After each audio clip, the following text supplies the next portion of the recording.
Oh boy. Oh boy. Oh boy. Oh boy. Welcome back. My name's Prop.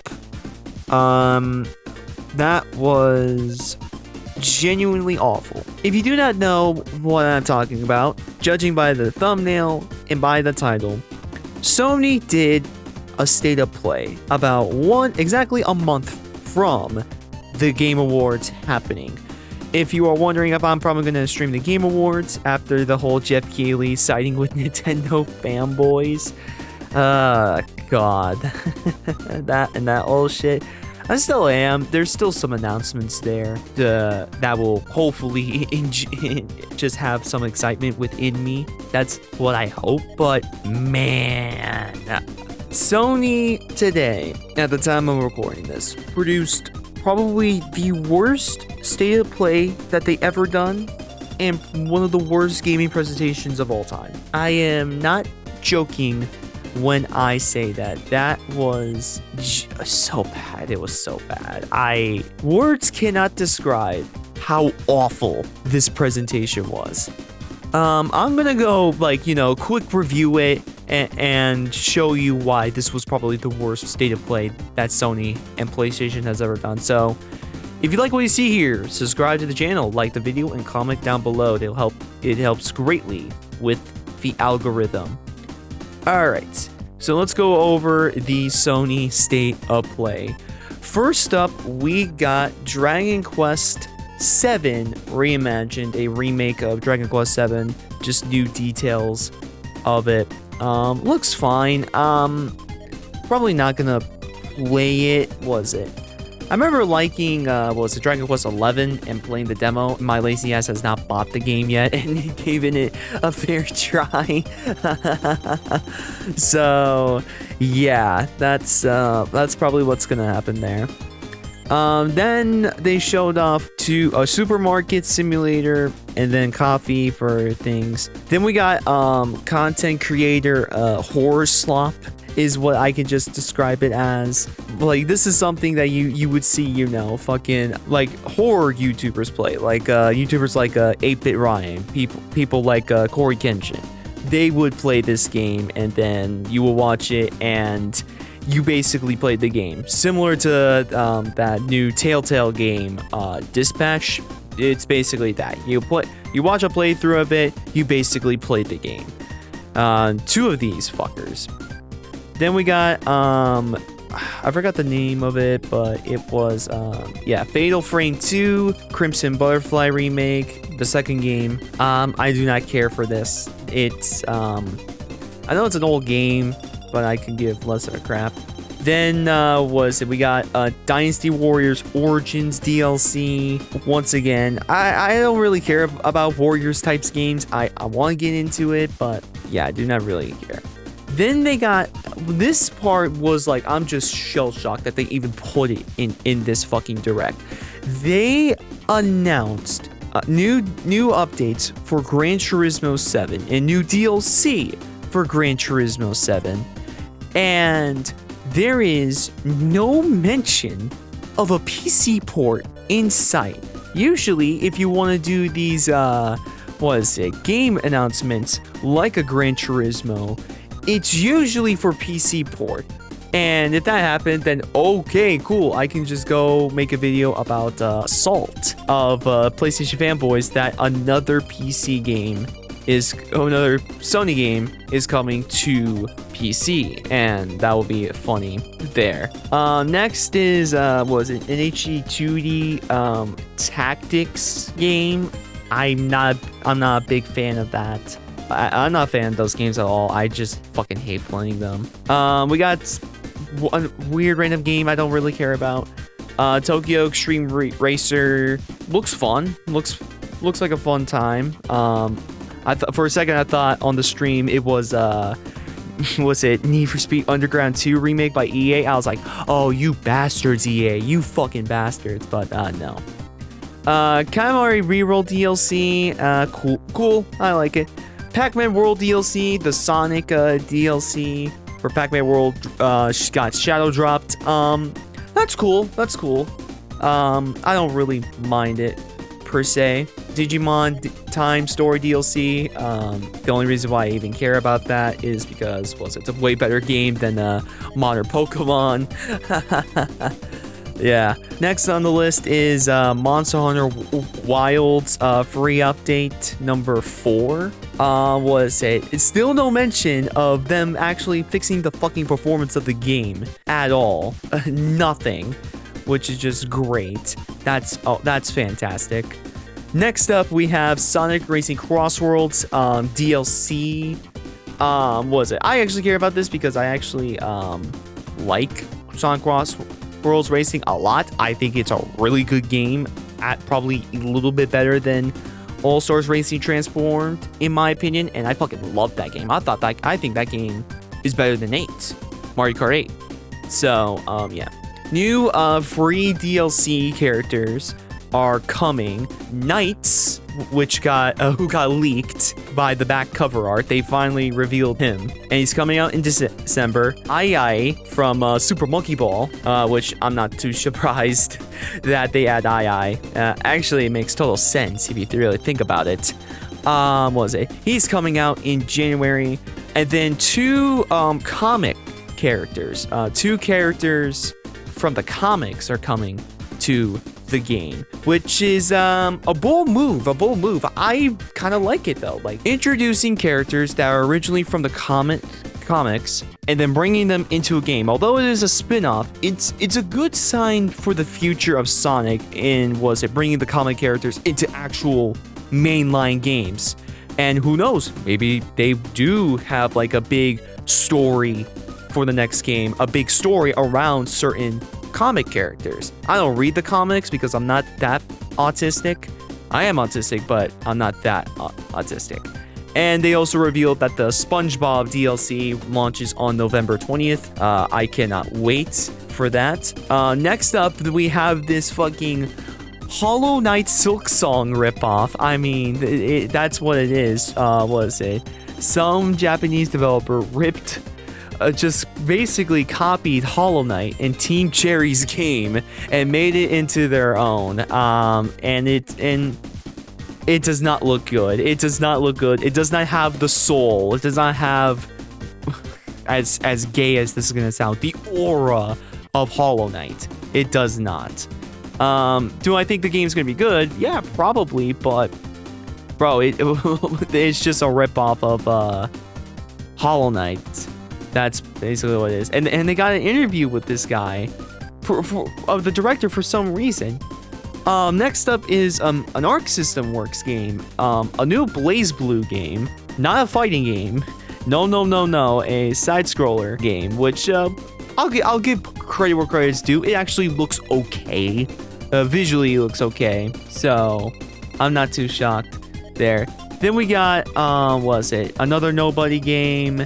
We got, Anime fucking Apex Legends? Anime Apex Legends. Yeah, man, that's gonna be fucking awesome. No, it's not. Then we got, the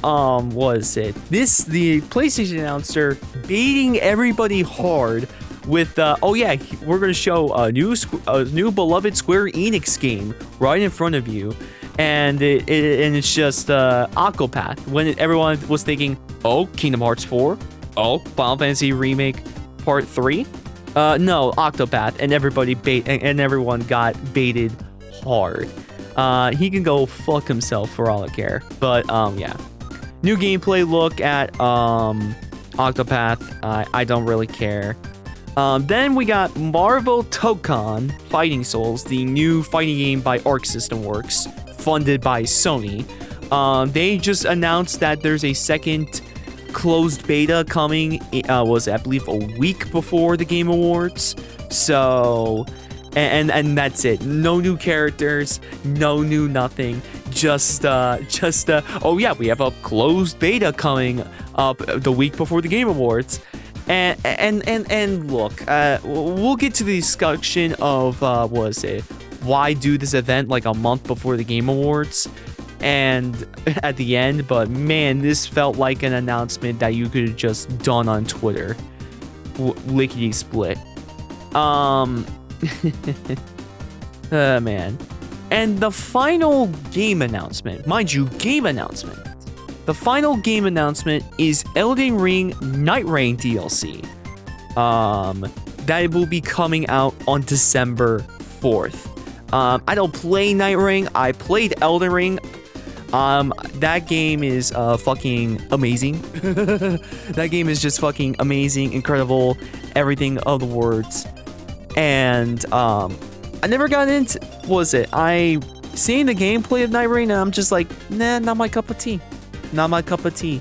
And plus, and the big killer for me is no crossplay, which absolutely fucking sucks. But yeah, that was the last game announcement. There are 2 more, well actually 3, but technically 2 if you live in the US.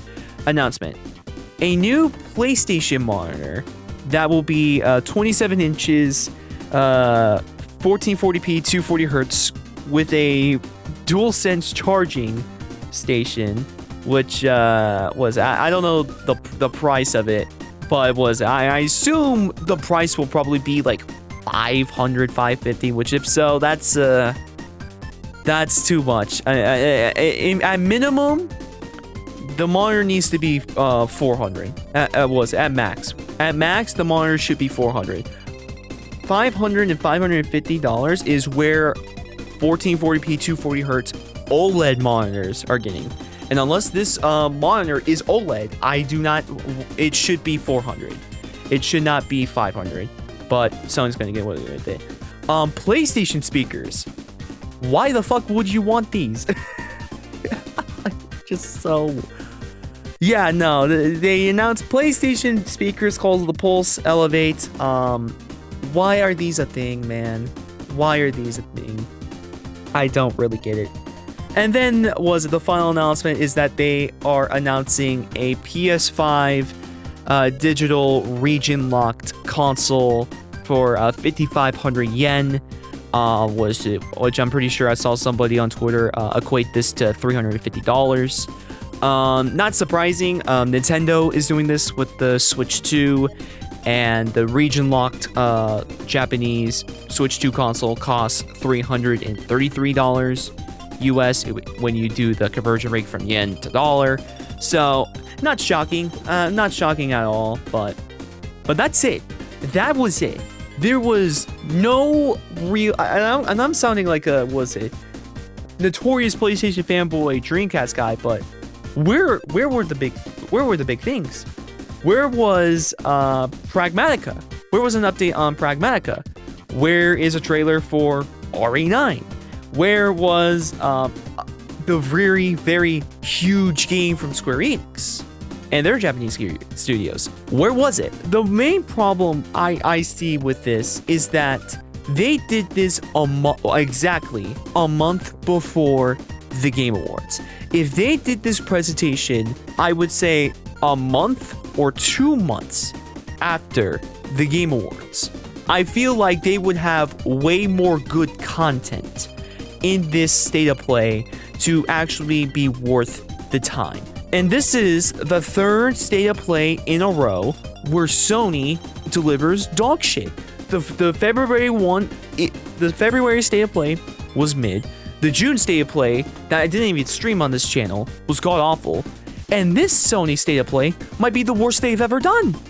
I mean, what are we doing, Sony? What are we doing?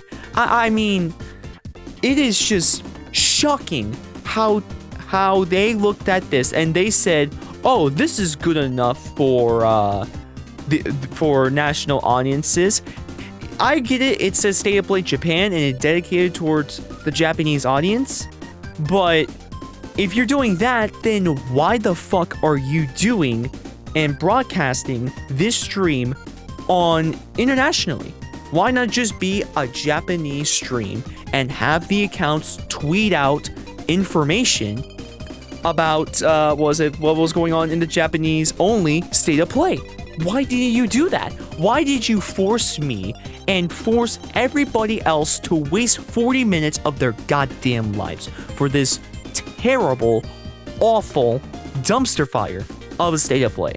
And it's just, the timing of it. Exactly 1 month before the Game Awards, when Jeff Keighley probably has a good chunk and a big chunk of gaming announcements almost or already wrapped up for his show on Thursday the 11th, which I will be streaming that, by the way, so subscribe to the channel for that.